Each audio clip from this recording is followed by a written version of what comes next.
బీజేపీలో పనిచేయడానికి ఆలోచన చేయడు. ఈ రెండు పార్టీలు కూడా మాకు సమూజీలు కావాలని చెప్పేసి మేము మీ తెలంగాణ అసలు పోటీ కాదంటారా? అసలు పోటీ కాదు.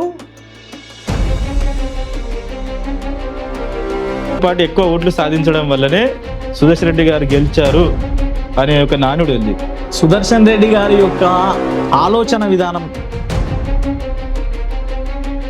మంత్రి పదవి రాకుండా అలిగిండ్రు ఆడ కూర్చున్నారు హైదరాబాద్ లో అని చెప్పి కొన్ని మీ కాడ ఏమైనా ఆధారం ఉంటే చూపెట్టండి. పేపర్లో కథనం నడుస్తాం కానీ లేదు. కాంగ్రెస్ లో ఉన్న కొంతమంది ప్రధాన నాయకులు అడ్డుకుంటున్నారు ఆయన రాకుండా చేయడానికి. కాంగ్రెస్ లో ఉన్నటువంటి ప్రధాన నాయకులు అడ్డుకుంటున్నారు అని అంటే కాంగ్రెస్ సెకండ్ మంత్రివర్గంలో చోటు రాకపోయేసరికి అంటే హైదరాబాద్కి పరిమితం అయిపోయిండు, ఇంట్లో నుంచి బయటకు రాలేదు అనేది ఒకటి ఉంది.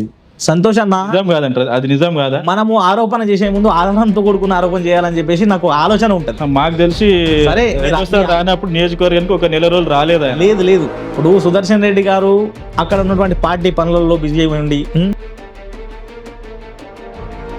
కాంగ్రెస్ లో కొంతమంది నాయకులు పేదవాళ్ళ దగ్గర కొంత డబ్బులు తీసుకుంటున్నారు ఇందిరా మిల్లు ఇవ్వడానికి. ఆ విషయం ఎమ్మెల్యే గారికి తెలిసింది. ఎమ్మెల్యే గారు ఆ కాంగ్రెస్ నాయకుల పైన ఆగ్రహించారు అనేది తెలుసు. జెండాలు వేరైనా ఒకటే ఎజెండా, ప్రతి పేదవానికి ఇందిరమ్మ ఇల్లు ఇవ్వాలి. సో ఆయన వయసుకు తగ్గట్టే పక్కన కూడా అంత కొంచెం ఎక్కువ వయసు ఉన్న వారిని పక్కన పెట్టుకుంటారు, యువతకు అంత పట్టించుకుంటలేడు.